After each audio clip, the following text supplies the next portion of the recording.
মানুষ তো খাওয়ার জন্য কাজ কাম চাকরি দায় কিছু করে না সে করে। আজকে আমরা যারা বাঙালি আছে আমরা 10টার পরে কোনো কিছু না কিছু খাওয়ার চেষ্টা করি বা খাই। যারা ফুটপাতে আমরা ব্যবসা করি মানুষ কিছু না কিছু খায়। যদি আপনি 5টা আইটেম থাকে একটা আইটেম হলো খায়, এটা তো মনে করেন লাঞ্চ আইটেম। যখন আপনি ফুড আইটেম বিক্রি করবেন তখন আপনার অবশ্যই চলবে, কম হোক বেশি হোক চলবে। আমার 20 জন 15 জন ভাত বিক্রি করে যে আমার ঢাকা শহরে ঘর ভাড়া দিয়ে বা আমার ছেলে মেয়ে লেখাপড়া করার পাশাপাশি যে কিছু একটা হবে তা না। ঢাকা শহরে একটা যদি আপনি বাসায় থাকতে যান মিনিমাম মান সম্মান থাকতে গেলে 15,000 টাকা ঘর ভাড়া লাগে। এভাবেই জীবনযাপন করতে হয়। আপনি চাইলে কিছু করতে পারবেন না।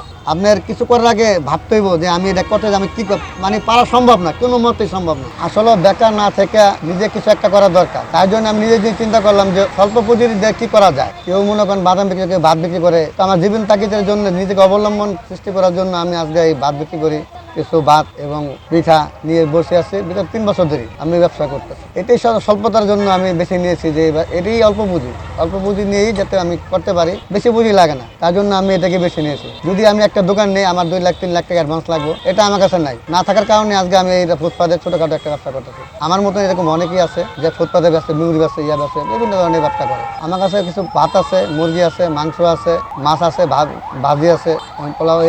এটা একটা আবাসিক এলাকা, বিভিন্ন সরকারি প্রতিষ্ঠান আছে এবং আমাদের পাশে এনবিআর এবং নিউজ সেন্টার আছে। 64টা জেলার লোকজন এই জায়গায় আসে। আশা করি মোটামুটি ভাবে সবাই সচ্ছলভাবে কিছু বেচা কিনা করতে পারে। আমি 2 কিলো ভাত নিয়ে আসি, 1 কেজি পোলাও নিয়ে আসি, আর টুকিটাকি ভাতটা পিঠা করে নিয়ে আসি।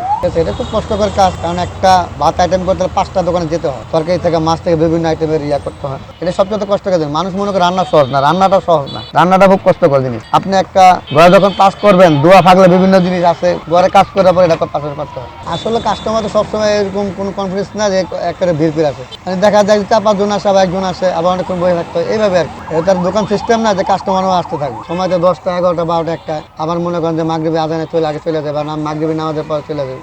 আসলে বিষয়টা হলো কি, কাস্টমার বর্তমান যে পরিস্থিতি দেশের, আপনি স্বল্পতার মধ্যে খেতে চায়, কম পয়সা। যেমন একটা রিস্কওয়ালা মনে করেন সে 50 টাকার মধ্যে 150 টাকার মধ্যে সে গ্রেজে 3 বেলা খাইতে পারে। তো আমাদের কাছে ওই টাইপের খাবার চায়। আর ওরকম ধরনের হাইফাই মনে করেন লোকজন তারা কইবে না যে আমাকে খাবার দেন, সে রাস্তায় কখনো খাবে না। আমাদের খাবারটা যতই ভালো হোক না কেন, সে চিন্তা করে দোলা ভালো লোকজন দেখে ধর্মের জন্য বসতে চলে বসে না। অথচ দেখা যায় দেওয়ালের পাশে সালা টাঙ্গা হয়ে গেল, ভালো 1 ক্লাস লোক পাওয়া যায়। আমার সর্বনিম্ন মনে করেন যে এই যে খাবার আছে 40 টাকা থেকে শুরু করে 80 টাকা পর্যন্ত প্যাকেজ। 1 প্লেট ভাত, একটা গরুর মাংস 80 টাকা, একটা মুরগি, একটা ভাত 70 টাকা, সবজি আছে, ভাত আছে 50 টাকা, মাছ আছে 60 টাকা, সর্বোচ্চ। এই আর কি আমার এই ধরনের খাবার। আসলে রাস্তা যারা ব্যবসা করে ভালো লাগা ভালো না লাগা মত বিরোধ থাকতেই পারে। সবসময় যে একজন লোকে যে ভালোই বলবে এরকম কোনো কিছু না, আর একজন পারমেন্ট খাবে সেটা কোনো কথা না। তো আজ ভালো লাগছে খায় না, একদিন ভালো খাবে। আসলে বিষয়টা হলো যদি আপনি কোন যে আমি এক লগে 50,000 টাকা মাল কিনে রাখবো, সারা বছর ধরে বেচবো, সেটাও পারা যায়। আর যদি না আমি দিনের মাল দিন কিনবো, সেটাও পারা যায়। এটা আপনার এবিলিটির উপরে কথা। আর এবিলিটি নাই দেখে তো আমি মনে করেন স্বল্পতার জন্য আমি আমার এই ব্যবসাকে আমি পুঁজি করে নিছি।